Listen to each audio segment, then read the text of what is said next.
Hey everyone, and welcome back to the Motaker channel. Today we're going to dive into a really interesting English idiom, one that actually tells you a lot about someone's character. It's a good loser. So, what does it really mean to lose well? Let's find out. All right, so let's get right to it. Apa artinya a good loser? What does this phrase actually mean? And this isn't just about winning or losing in sports or some kind of game. Nope, this idiom really gets to the core of how we deal with disappointment in, well, pretty much all parts of life. Okay, so in this first part, we're going to break down the definition of a good loser. We'll look at what it means and the characteristics that, really make someone fit that description. So at its core, a good loser is someone who can accept defeat gracefully. In Indonesian, a beautiful way to say this is dengan lapang dada, with an open heart or chest. It's all about how you react after you've lost, right? It means no getting angry, no feeling jealous, and definitely no holding grudges. And this really boils down to a few key things. First, you've got to have good sportsmanship. That's menjaga sikap sportif. You also need to respect your opponent, or menghargai lawan. But maybe the most important part, it's about seeing the loss as a lesson, mengambil pelajaran dari kekalahan. And that's exactly why this idea is so much bigger than just sports. It applies to pretty much any challenge you can think of. One of the best ways to really understand something is to look at what it's not. So let's talk about the opposite, the sore loser.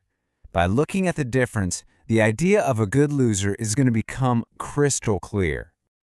And here it is, side by side. It's so clear, right? It's all about that gut reaction. A good loser, as we said, bisa menerima kekalahan dengan lapang dada. They can handle it. But a sore loser?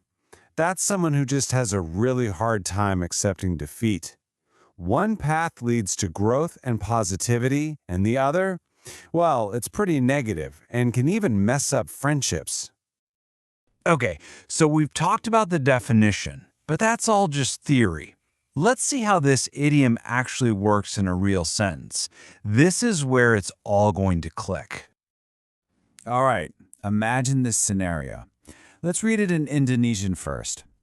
Meskipun timnya kalah di final, dia tetap senyum dan memberi selamat pada lawan. So even though his team lost the championship, he still smiled and congratulated the other team. That right there? That action is the perfect picture of what it means to be a good loser. Now, let's look at the English version. That whole idea we just described, seorang yang bisa menerima kekalahan dengan baik, all of that gets packed into just 3 simple words. A good loser. He is truly an example of a good loser. See how efficient that is? That's the magic of idioms. They let you say a whole lot with just a few words.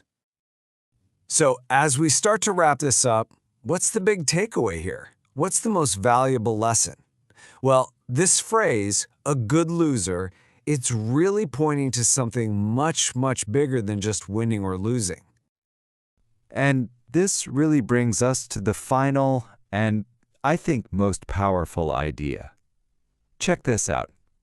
Menjadi seorang yang bisa menerima kekalahan dengan baik lebih dihargai daripada sekedar menjadi pemenang.